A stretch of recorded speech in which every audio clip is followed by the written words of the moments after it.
Je vais fermer le output log, me rendre dans le content drawer, ouvrir C++ class, elevator public, core gameplay et ouvrir mon button base.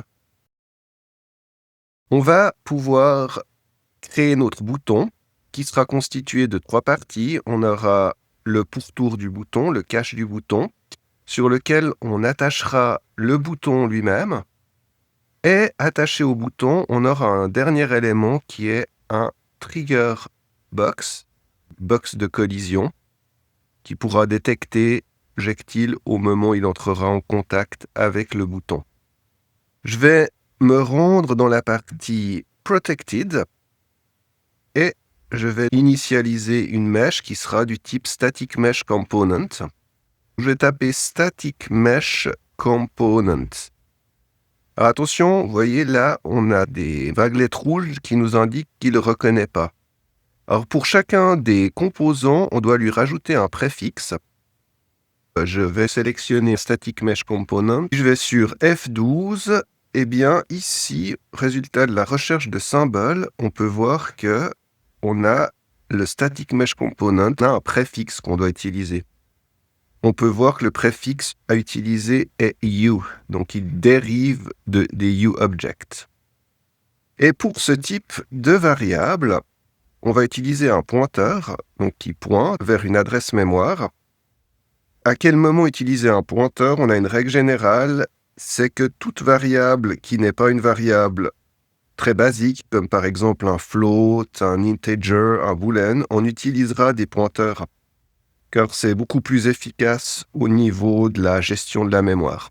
Et je vais appeler mon static mesh cache button mesh. On voit que les vaguelettes rouges ont disparu. La première étape, c'est toujours dans le fichier hash de déclarer la variable, donc dans cette situation useStaticMeshComponent. Et la deuxième étape, ça va être de se rendre dans le fichier CPP, dans le constructor, et de créer la mesh. Alors la syntaxe à utiliser est la suivante. Je vais taper cache button mesh,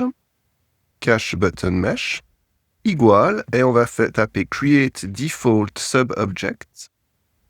Ensuite, on va utiliser ce type de braquet. On a toujours IntelliSense nous donne des indications sur ce qu'on doit rentrer. Donc là, je dois rentrer le type d'objet que j'aimerais.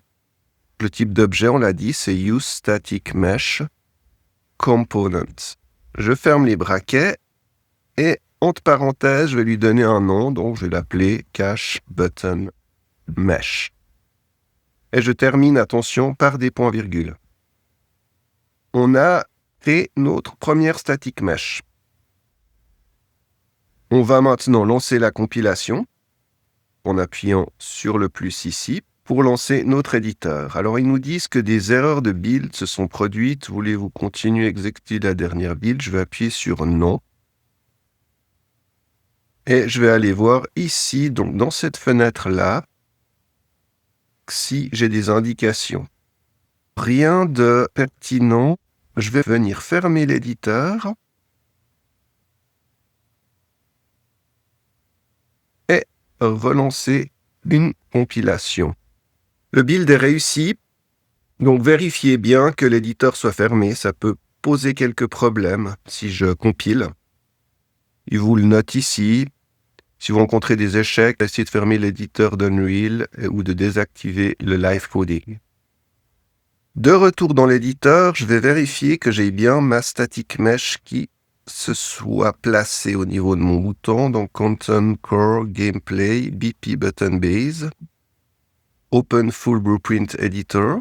Je vais me rendre dans le viewport. Je peux le voir ici aussi. Et on a bien le cache button mesh. Remarquez une chose, dans les détails, on ne peut absolument pas initialiser la mesh. Donc, c'est pour cette raison qu'on va utiliser le système de réflexion d'Unreal qu'on va voir dans la prochaine vidéo.